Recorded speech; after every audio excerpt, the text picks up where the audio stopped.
আর এক বঞ্জা সুদানি পরে ধরলে এসি এতে কি হয় আগে দিন উনুন তারপর আজ রাম দোলা দিই মিতারে এই সেই খাজা বাবা, যে খাজা বাবার নাম শুনছি আমরা।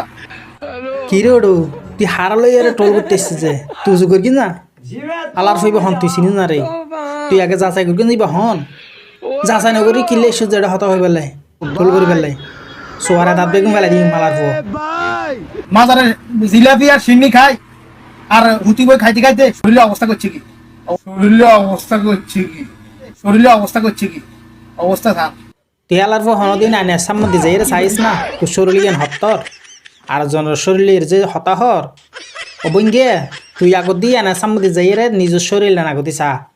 তুই নিজে তো আথি হাতির মতো গর্তের মধ্যে এরকম পানি ডাললে বিলে বাগদাস বার হয়ে গিয়ে অবস্থা দেখেন। আজকে তার অবস্থা এরকম লাগেন, মানে সে কখনো স্টেজে আসে নাই। এবার আলাম হন্য চিনিস না এবার ঠেঙার দ্বারা যেতে পারবি নি আলার ফুয়া আলার বঙ্গিয়ে এবার এক আঙ্গুলোর দ্বারা তো যেতে তিন তুই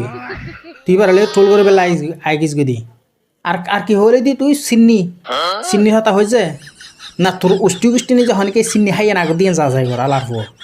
তুই যে আগিস গে সিন্নির বিরুদ্ধে মাজারের বিরুদ্ধে হতা হয়ে পেলাই আলার ফুয়া মুখ সামলায় হতা হবি উল্টা পাল্টা হতা হবি সোয়ারা দাঁত বেগুন ফেলাই দিন যা বেটা যা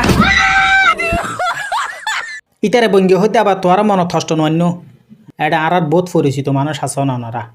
ইতার আশেপাশে যদি অনারা ওইতে হন ইতার আগতে জাঁড়া জোতলে বেরকি দিবেন হতন হিললেই ইতার হারণে তোর থন এই হতাই উনুন ফরকি আবার কে মনে থষ্ট নন্য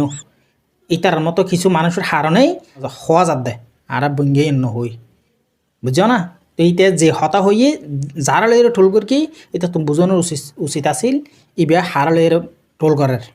ওগা আলাইম সম্পর্কে হতা হইবার আগত দি বহুত কিছু ধারণা করানোর দরকার এতে ধারণা হইবে না করে এনে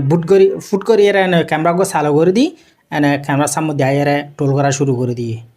পরবর্তী কী হবো পরবর্তী ইতার হলে হনে কী হবো ইয়ে নিতার ভাবি না চাই তো মনত থষ্ট নয় ভাই।